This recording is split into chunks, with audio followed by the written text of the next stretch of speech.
Hi everyone, welcome to pen paper TNPSC. So இந்த question வந்து ஒரு சிம்பிளிஃபிகேஷன் கொஷின் தான். ஸோ நிறைய டிவிஷன் இருக்குது அப்படிங்கிறப்ப ஒரு சிலர் கன்ஃபியூஸ் ஆயிடுவாங்க.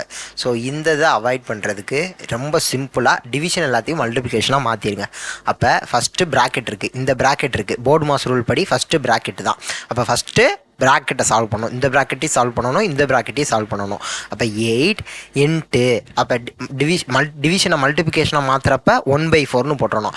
அதே மாதிரி 1/8 1/4. அப்போ ஃபஸ்ட்டு இதை சால்வ் பண்ணிக்கிறேன். இன்ட்டு இதை எப்படி பண்ணணும், இன்ட்டு 1/8 இன்ட்டு 1/4 இன்ட்டு 1/8 இப்படி போட்டோம்னா ஃபஸ்ட்டு இதையும் சால்வ் பண்ணிவிட்டு இதையும் சால்வ் பண்ணிட்டு அதுக்கப்புறம் வர ஆன்சரை மல்டிப்ளை பண்ணிக்கணும். ரொம்ப சிம்பிளாக. அப்போ நான் உள்ளே பண்ணுறேன். இங்கே அடித்தேன்னா 2ன்னு வரும், திருப்பி இங்கே 4ன்னு வருது. அப்போ இதுக்கு ஆன்சர் 1/4 இன்ட்டு 1/4 1/16 இன்ட்டு இங்கே எது கேன்சல் பண்ணோம்னா இங்கே 2ன்னு வரும். அப்போ 2 4s are 8 8 8s are 64 1/64ன்னு வரும். இதை ரெண்டையும் மல்டிப்ளை பண்ணிட்டேன்னா எனக்கான ஆன்சர் கிடச்சிரும். இப்போ மேலே 1 தான், கீழே 16 இன்ட்டு 64 இதை ரெண்டையும் மல்டிப்ளை பண்ணணும். 6 4s are 24 2 36 38 இங்கே 4ன்னு வரும் 6. அப்போ 4 12 1 அப்போ 10ன்னு வரும் 1024 1/1024 அப்படிங்கிறது தான் இதோட ஆன்சர். சரி, இன்னொரு கொஷின் பார்க்கலாம்.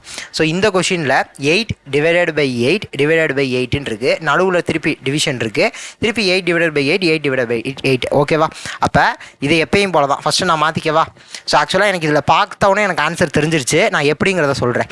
அப்போ 8 இன்ட்டு 1/8. ஸோ டிவிஷனை மல்டிப்ளிகேஷனை மாற்றுறப்ப ரெசிப்ரோக்கல் எடுத்துக்கிறேன். திருப்பி 1/8 இது ஒரு ப்ராக்கெட், இதை சால்வ் பண்ணிக்கணும். அப்புறம் டிவிஷன் 8 1/8 1/8 அப்படின்னு இருக்குது ஓகேவா?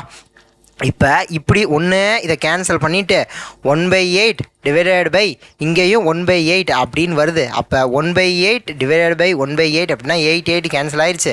அப்போ 1/1 = 1 ஆன்சர் 1ன்னு சொல்லலாம். இது ஒரு வழி. இல்லை அப்படின்னா நான் எடுத்து இங்கனக்குள்ளே எழுதியிருக்கேன் பாருங்களேன். எனக்குள்ளே எழுதின உடனே எனக்கு நான் பார்த்து கண்டுபிடிச்சிருந்துருக்கலாம். என்ன இருக்குது, இங்கேயும் 8 இன்ட்டு 1/8 இன்ட்டு 1/8 இருக்குது, டிவைடட் பை 8 இன்ட்டு 1/8 இன்ட்டு 1/8ன்னு இருக்குது. ஸோ இதை வச்சே நான் இங்கனக்குள்ளே சொல்லியிருந்துருக்கலாம். இப்போ உதாரணத்துக்கு ஏன்னு இருக்குது, இன்ட்டு 1/a இன்ட்டு 1/a இதையும் திருப்பி கீழே இங்கேயும் 1/a இப்போ இது ரெண்டையும் நான் இது பண்ணேன்னு எனக்கு பார்த்தோன்னே தெரியும் ஆன்சர் ஒன்று தான். ஸோ அந்த ஸ்டெப்பில் சொல்லியிருக்கலாம். பட் நம்ம ப்ராக்டிஸ் பண்ண நமக்கு இந்த ஸ்டெப்லேயே தோண ஆரம்பிச்சிடும்.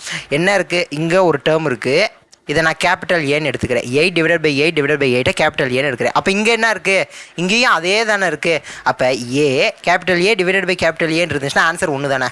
அப்போ இங்கனக்குள்ளே பார்த்தோன்னே சொல்லலாம். ஸோ இதெல்லாம் எப்போ வரும் அப்படின்னா நம்ம ப்ராக்டிஸ் பண்ண தான் வரும். ஸோ நெக்ஸ்ட் வீடியோவில் பார்க்கலாம். Thank you to all. தேங்க்யூ.